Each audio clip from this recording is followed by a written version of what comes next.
नमस्कार। द्वितीय वर्ष 5 हिंदी विषय वस्तु एवं पद्धति शास्त्र एकम 2 और 3 का हमने अभ्यास कर लिया है। आज एकम 1 के अध्ययन निष्पत्तियाँ, उसमें जो बाकी जो मुद्दे हैं आखिर के, उसका आज हम अभ्यास करेंगे। अध्ययन निष्पत्ति को समझना, अध्ययन निष्पत्ति किसे कहते हैं उसके बारे में हमने विस्तृत तरीके से समझ लिया है। कक्षा 5 और कक्षा 8 के बारे में हमने अभ्यास किया है। विषय वस्तु एवं अध्ययन निष्पत्ति की 2 प्रमुख बातें हैं हमारे सामने। उसमें पहले है विषय वस्तु, दूसरी है निष्पत्ति या फलश्रुति, जिसको हम अध्ययन निष्पत्ति के नाम से भी जानते हैं। खास करके अध्ययन निष्पत्तियों के संदर्भ में हम इस एकम में यह देखेंगे कि अध्ययन निष्पत्ति के अभ्यास के द्वारा हम क्या जानेंगे, तो मानवीय मूल्यों को उजागर करना,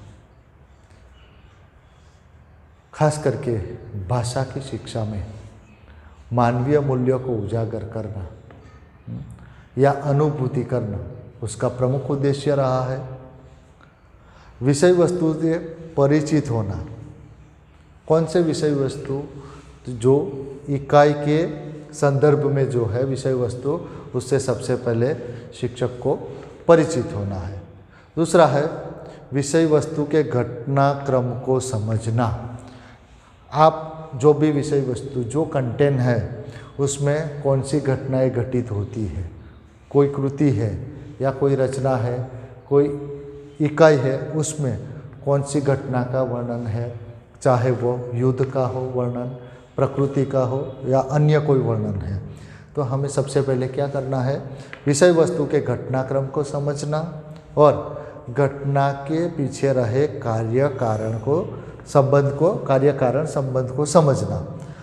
कार्य कारण के संबंध से तात्पर्य यहाँ पर यह है कि कौन सी चीज़ें हुई, जैसे कि बॉर्डर के ऊपर युद्ध हुआ, तो युद्ध के पीछे कौन सा कारण है, कौन सी परिस्थितियाँ है, उसके बारे में हमें जानकारी या चिंतन होना आवश्यक है।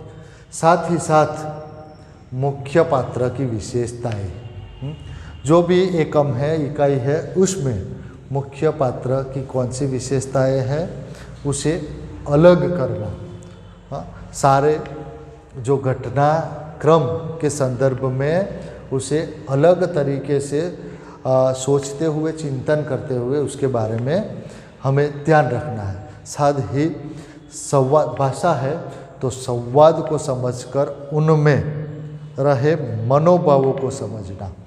खास करके भाषा और साहित्य में कौन सी चीज़ें, तो मनोभावों को, कोई भी पात्र है या कोई भी घटना है तो उसके पीछे कौन सा मनोभाव, कौन से जज्बात है, उसको समझना अति आवश्यक रहता है। जैसे युद्ध का वातावरण है और उसमें वीरता का गुण है, तो वीरता का गुण क्यों है, वो सारी बातें संवाद के माध्यम से समझकर हमें उनके मनोभावों को समझना। जैसे झांसी की रानी लक्ष्मीबाई है तो उसमें जो वीरता का जो गुण है वो उसके पीछे देशभक्ति मनोभाव प्रबल रूप से दिखाई देता है। इस तरीके से मनोभावों से अवगत होना, साथ ही साथ विषय वस्तु का मुख्य धारा को समझना। विषय वस्तु कौन सी है, पहले भी हमने चर्चा की कि वह प्रकृति के साथ जुड़ा हुआ है, वीरता के साथ या किसी अन्य चीज़ों के साथ उसका वर्णन है, उसको समझना हमारे लिए अति आवश्यक है। और आखिर में जो निष्पत्तियों की बात है, अध्ययन निष्पत्ति का अध्यापन समझना, यानी कि फलश्रुति क्या है उसके बारे में हमें चिंतन उसका करना है और छात्रों को उन चीज़ों को सम्मिलित करके समझाना है। आज हमने अध्ययन निष्पत्तियों के बारे में और मानवीय मूल्यों को उजागर करने वाली बातों को समझा। भाषा और साहित्य में यह चीज़ें आवश्यक है।